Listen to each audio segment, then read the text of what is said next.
Okay, so I think it's recording. Not totally sure. Thank you. Alright, now, couple pieces of fruit. Fruit. Well, one is kind of soft and rotten, so I'm going to throw that one out to the blades. So I'm going to do that now.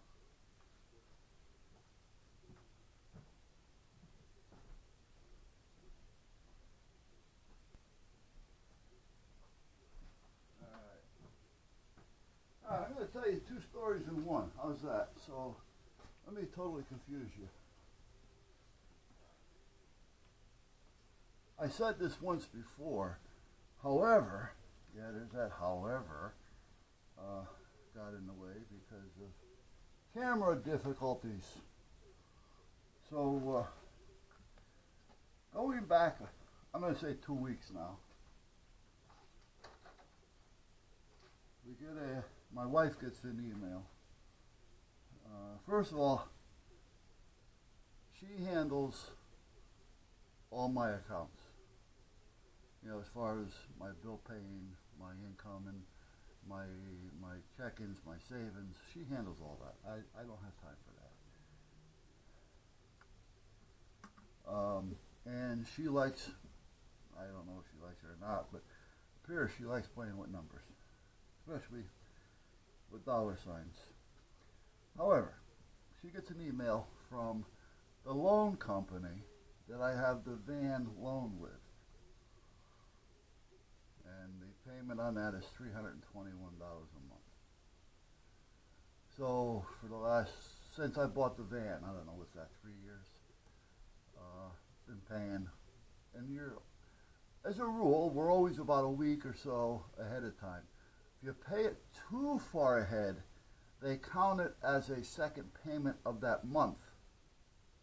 So on the next month, you're still going to owe it. And you think you paid it, but you didn't. You follow me? So you don't want to pay it too far ahead, because otherwise you confuse these mental midgets and their computers. However, she makes the payment. Payment was made 7-10 days ahead of time. She gets an email saying that the payment is not in and that we're late, because now it's 2 days past. So she sends them back an email saying we are not late. Here's a copy of the information from our credit union, because she pays online. And at that point, we are not late. Okay. Well, a week, again, you know how I am with time. So about a week later, she gets a mailbox, paper, stamp, post office, that we are late and we are being charged $10. So she calls them and she tells them, I sent you all the paperwork. We are not late. So they say, well, send us the back of the check. We want to see the endorsement, because she just sent him the front part of the check. She has to go into a separate part of the program in order to get to the rear part of the check. Don't ask me how or why. Well, I think I have a reason why. But so meanwhile, I connect her to Wendy, which is the bank manager up here in our credit union. So she has that little connection now. Wendy's talking to her. She calls her back. You know, they're hunky-dory. Everything's fine. Wendy tells her how to get to the back, so that she can get a copy of the back. She does all that, and she sends it into the finance company.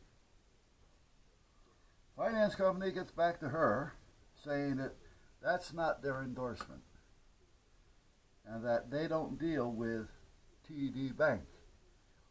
Well, I didn't see it. She didn't notice it. She's looking at the endorsement and the signature. We're not looking at, what the stamp reads. We sent it to them. So anyway, now we're looking and we see that it was mobile cashed at a TD Bank. Mobile cash meaning with your phone, which I've got issues with that. But however, and the signature. Okay. Now we got a problem. So now she calls Wendy back. Wendy says we'll bring up all the paperwork. Blah blah blah blah blah blah blah. Well, this was a Monday at about 2:30, 2:40. At 3 o'clock, they're getting ready to leave. They don't want to be on the phone with somebody for an hour, and I can respect that. I mean, they have a job, but their job doesn't mean that they have to stay there and do things overtime like that. So anyhow, we waited, and Tuesday, uh, we called on the phone and we sent her all the paperwork, which she was able to retrieve as well, meaning Wendy. So she compared, she retrieved, she did this, all that, the permission back and forth and all, and everything. So she says, well, we got a problem here. We definitely got a fraud thing, piece going on. She said, somebody intercepted that check and cashed it. I says, hello, you know. So Wednesday, I had to go to the leg doctor just to see if everything is okay. Everything is fine. So on the way back, I stopped off at a TD bank because I was going to the credit union, but I knew that they weren't going to be there because it was right around lunchtime, and it was close to 1 o'clock, but I know that, this little bank goes crazy up here. It really does. There's just two people in there. So, and it's all ATM machines. So at that point, and that's visual. You're talking to somebody, you see who you're talking to. They can help you with anything you got with questions and things, but you have two actual people. You have the manager and the assistant. So I wanted to wait until they had a chance to kind of get in and get comfortable again. So I stopped off at TD Bank, and I go in there, and so I want to talk to the manager. And everything was okay.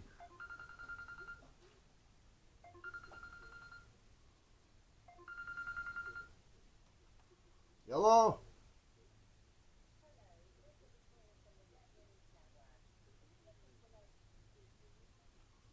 Well, I tell you, they jump right on it. They must have a connection. That's the only thing I can think of. I'll tell you about that in a second. So anyhow, I go in, I talk to the manager there. Now, because back in the early 90s, I was with the FDIC when they were taking down all the banks. I kind of know a little bit. Now, I'm sure things have changed in the last 30 years, all right? But I kind of have an idea what's going on. So I'm talking to her, and she's telling me, well, I really can't tell you anything about this person's account. I says, I understand that, and I used to work for blah, blah, blah, blah. All right? I says, but I want you to tell me which you feel comfortable and which you feel you can tell me, on or off the record. So she said, okay. So as we're talking, she's telling me more and more and more, and after a few little jokes and Ancestry.com and all this, she starts to talk a little more, because now her guard is down. So she started telling me a few things, and I said, okay. Now, right now I treat that as hearsay. Her name would never be mentioned. It's just one of those things. She did give me a card, however. So at that point, I said, okay. So I go up to the credit union now, and I tell them kind of what she said, but not through her. You follow me? This is something that I'm telling them that I just know what's going on, and I know this and I know that. So it gives them a little bit more, to arm themselves with. So I'm there for about an hour, hour 15 minutes, hour and a half, 40 minutes, I don't know. I've been there a long time. It was almost 2 o'clock actually by the time I got there. When I got home, the wife had a 2 o'clock appointment and she was getting ready to leave. So anyway, the bottom line is, when we go to our credit union, now the wife knows this, I didn't until this day. When we go to the credit on our online to the credit union, we go into our account and we make a payment. We have to click on this little icon, and it brings us to a payment area. We put in who we want it to go to and the amount that we want it to be, and by the date that it has to be there. Just your way, away it goes. Well, the credit union, and I'm sure there's hundreds of other companies out there, hire this place almost like a payroll company. A business, 2 businesses, 100 businesses, they hire a payroll company, and all they do is they send the hours in, and the payroll company makes the checks and does all the stuff, keeps all the records, and it makes it a lot easier for them to pay one amount instead of paying for a payroll group with more insurances and benefits and all that kind of stuff. So, meanwhile, everybody kind of buys a part of this action. And it's just a service that's being sold. Well, the check, the amount and what we think we're paying actually goes to them, because that link on our account takes us right to theirs. We tell them what we want, the amount of the check, who's it go to, and they actually show you a picture of a blank check, so, And then they mail it through the post office to whoever it is you're paying. Now, to me, that's a little stupid, because even though they may be getting a great deal of savings from the post office because of all the mailings that they're doing, it's still, I think it's stupid. It should just be done. Unless, be prepared, because if the system crashes, you got to be able to do these things. So be prepared, but at this point, do what you got to do. So now they get the money from the credit union, because they don't want to just send it out until they get the money in their hand, because what happens if I renege? You follow me? Naturally, they can start payments, stop payments, but at that point, it's just a lot of extra work. And then they send it to the finance company. Okay, so now we have my credit union, and through them, they're sending us to this payment plan place that they contracted to do this. And they take the paper check and send it through the U.S. mail to the finance company that has the loan on my van. Okay, so what happened? Well, what happened was the back of the check shows that somebody had taken this check and deposited it by phone to their personal account. Now, is this account an account? Is it a good account, or is it just a bogus account? Because if they know somebody at the bank, they can go in there and say, I want to open an account. My name is John Henry, when really it's Frank Henry or whatever. And because they know one another, this account gets opened, for whatever reason. In this case, this may be a thing that's going on, and they're just stealing checks. I wasn't, pointed at, it was just one that got caught up in this little scam thing. But how many other ones are getting caught up in this scam thing? Because how did they know that there was a check in that envelope? You follow me? Now, okay, it was addressed to a finance company, but it doesn't say finance company on it. It just says a name. There's a lot of finance companies out there. It could have been a name of a dentist for all they know. But, however, I think this person works for this company, this so-called payroll company, and he knows, or she knows, when these checks are coming in and when they're going out and what they are and what they're not.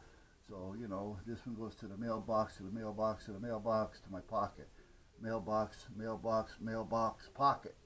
You follow me? And then when the pocket gets emptied at night, then they go, okay, this account, that account. It may sound like a lot of work, but it really isn't, to have these little accounts laying around. Again, especially if you know somebody at the bank. And I'm telling you, you don't want to You can't trust anybody, right? Really. I can tell you stories about banks. But meanwhile, and he deposited, or was it a he? We don't even know that. They signed it Mark. It looks like it was signed with a weak hand, meaning not their dominant hand. It could have been a woman, right? Because now we're looking for a guy, Mark. You know what I mean? When in turn it may be a woman, Michelle. It could be anything. You know, and instead of signing it this way, they sign it this way. You know, they sign it with their weak hand so that the signature is not going to look the same. Here, can you sign this for me here? Well, a real analyst would know, but it's tough, you know, and at that point, that's how it goes. So anyhow, make a long story short, by the time I left, I was telling them that, you know, first of all, I'm in the bank, manager, that's her home, so I had asked her permission to speak freely, and she says, go ahead, and I said, well, here's my outlook on this. My outlook is Connex hired this company to do this. Therefore, Connex is responsible. They should investigate these things further, and they should take this investigation on and not push it off to us, because we've been dealing with it for 2 days now. She says, I totally agree. We're not going to, you know. I says, and my credit rating's being hurt during all this time, so that's got to be corrected. So I'm going to need a letter from you apologizing for the transaction and how it went through, and even though you're not really responsible, you are responsible, you know, but at least give me something to tell me that I can show to the credit union or the credit bureau that there's a reason behind this, because I've never been late, I've always been early. And they said they understand. So now a couple hours later, they did decide they're going to give me a full refund. She said it may take a day or two. Fine. But she did call that night and talk to Darlene and asked for the credit, not the credit, but the loan company that has the loan on the van for the name, which was a senior vice president of the loan company, and the phone number, extension, and whatever, and the paperwork that she sent. So they went over all that, and she already had that, so that was fine. And what she was doing, she called them up because she's going to correct this problem with the credit union as well. Now, if the finance company, which they should, you know, take care of this with the credit union. And I also told them, well, listen, instead of waiting for all this to happen, you know, I'll make the payment. They says you don't have to do that. They took the payment that they already have, because we set next month payment in already. They're going to take that payment and apply it to this payment that they didn't receive. So I have time yet, because when I send in the payment, it's going to be the one that they already have for the following month. I don't know if that confused you or not, but, you know. For instance, this is what? January, February, March. Where are we? April, May, June. Already. So we already sent in, the June is the one they're missing. But we didn't know that, and we had already sent in July's. And it's not even July yet, you know. So they're going to take that July payment, put it into the June payment, so that it doesn't show that it was late. As long as the credit union sees all goods, that's what I'm concerned about. I don't care what you do over there. And I'm going to get that money back that somebody took. But meanwhile, I'm going to make another payment for July. And then when that other money comes back in, I'll take that out and put it back into where I keep my play money. So, does that make sense to you? Anyway, it was confusing. But I got it all figured out, and I got them all straightened out. And I don't want to sound like I did all the work.